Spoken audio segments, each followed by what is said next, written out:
Thank you, Evgeny.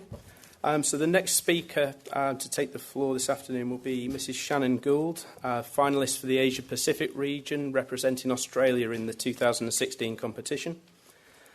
Shannon again began her career at a young age of around 17 and found she had an early passion for the industry. Having worked both in New Zealand and Australia, Shannon's current role is Export New Zealand Trade Manager at YIFFYA Logistics based in Melbourne, Australia.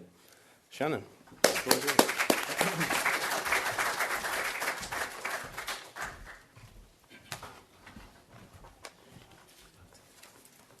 Hello and good afternoon. I'm here representing Australia in the APAC region. Before I begin talking about myself, I would like to take this opportunity to thank FIATA, the TT Club and the CBFCA for this opportunity. This is a dream come true for me. And also thank you to YIFFYA Logistics for allowing me the time off. Also, thank you to you, the audience, for joining us here today. A little bit about myself. I'm 32 years old, or young, as the case may be. I was born in New Zealand, and I live in Melbourne, Australia. My career so far has been a relatively long one in comparison to my fellow representatives. I fell into this industry when I first started out as a receptionist at Mediterranean Shipping Company when I was 17. I've had quite a few roles since then. When I first started out, I went on a port visit to the Port of Tauranga in New Zealand. And I remember looking down from the bridge of a container ship, looking at all the containers in front of me and thinking, wow, we did this. Those are our containers down there. That one moment pretty much sealed it for me, and I haven't looked back since. My path to this moment has actually been a rather long one. Not many people know this, but I first submitted an entry for this competition when I was in New Zealand when I was 24. Unfortunately, I didn't get anywhere at the time, but fortunately, I also didn't take that initial setback as the final answer either. So I tried again several years later when I had more life and work experience under my belt, and this time I made it. I'm the APAC regional representative on behalf of Australia. In all honesty, it's still very surreal for me. I still can't quite believe that I'm here in Dublin speaking to you all. The path that has led me to this point is that I've been fascinated by so many aspects of this industry. I've worked in pretty much all facets of freight forwarding that you can think of. I started on the shipping line side with MSC and then started working for a freight forwarder. This meant I got to try imports, exports, I got to arrange LCL and FCL, air freight and customs. I even got the chance at one point to run my own run my own department doing imports and exports with roll-on, roll-off cargo. During that time, when I was doing roll-on, roll-off, I shipped a helicopter from Melbourne, Australia to Auckland, New Zealand to assist with the MV Rena cleanup when it ran into the reef in New Zealand. It was a horrible accident that devastated the marine environment in New Zealand. I remember being devastated I couldn't be in New Zealand to volunteer, but to help arrange the cleanup operation. But I managed to do the next best thing by shipping a helicopter to New Zealand. With all that being said, my true passion lay in the FAK consolidation trade, where I basically get to play Lego all day with trying to fit freight into a container. I work for YIFFYA Logistics, where I arrange the consolidation and send FAK containers to the rest of the world. Predominantly, I look after the New Zealand trade, which works perfectly for me. My inside knowledge of having lived there for 26 years gives me a slight advantage over the Australians I work with, particularly with the pronunciation of some of the indigenous place names in New Zealand. You can ask me later to pronounce some of the more adventurous sounding place names if you would like.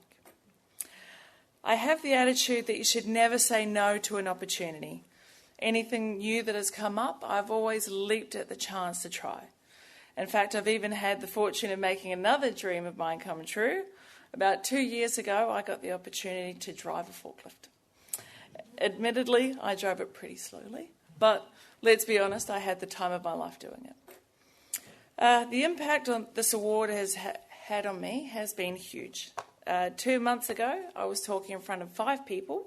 I actually burst into tears from fear and anxiety, but Now look, here I am, speaking in front of you, and I'm not crying. Well, not yet. Please be gentle with us. Again, I didn't let my own limitations dictate my final outcome. My dissertation this year was titled, Always Expect the Unexpected. Because in our industry, that is what we have to do. Not every shipment will be a standard shipment. There will be difficulties. But because I believe there is a solution to any problem, when those difficult setbacks do happen, it is just a matter of finding the solution. Freight forwarding is about not taking no for an answer, and it's about finding a way to make things happen. And this is what makes our industry so exciting. I absolutely love this industry. It's an industry where you get to learn something new every day, and no 2 days are ever the same. Our industry has a large number of regulations. These regulations are all designed to protect our country's environments, economies, and the people. It is our job as freight forwarders to know those regulations, and it's also our job as freight forwarders to find a way to navigate those regulations to come up with a solution. My dissertation was based on the import of Robosaurus, a 40-foot metal dinosaur travelling from the United States of America to Sydney, Australia. Robo could rip cars apart with his teeth and his hands, and he could also melt cars with 20-foot flames that he could shoot from his jaw. It was a difficult shipment, as initially we had no actual way of getting him to Australia. We couldn't put him into a container. We couldn't put him on the deck of a vessel because he was so valuable and he would be at risk of damage. But we got weight-bearing points added to Robo so that we could ship him as roll-on, roll-off cargo. When he got to Australia, poor Robo suffered probably every single problem you can think of. Literally everything went wrong. But we managed to find a solution to every problem, no matter how unexpected. And we got him delivered in time for his big stage appearance. The export shipment was based on a container of hazardous Class 3 medical aid pharmaceutical products. They were going from Melbourne, Australia to a hospital in Tianjin, China, after the horrific port explosion.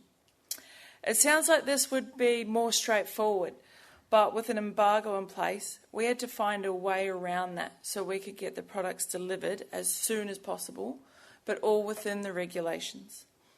We got this cargo delivered, but even though there was a large amount of research done prior to the shipment, there was still a lot of unexpected problems that we encountered along the way that needed quick thinking and action.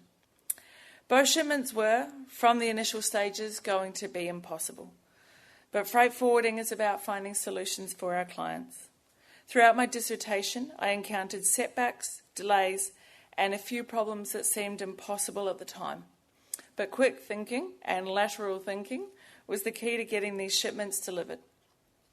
One of the greatest parts of this award, of standing up here, is that I'm standing in front of so many like-minded individuals.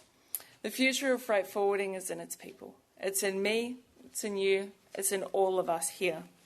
We're all here as the next generation of freight forwarding, and we all have a passion for this industry. Evidence actually shows that people in the workforce today want to go to work for a purpose other than just earning money. People now want to make a difference. They want to make things happen. In freight forwarding, we get to help and enable our clients to do everything, from making kids smile at a large robotic dinosaur, or to help saving lives with delivery and medical aid for a hospital. And in all honesty, what could be a possible better career choice than that? Thank you all for your time.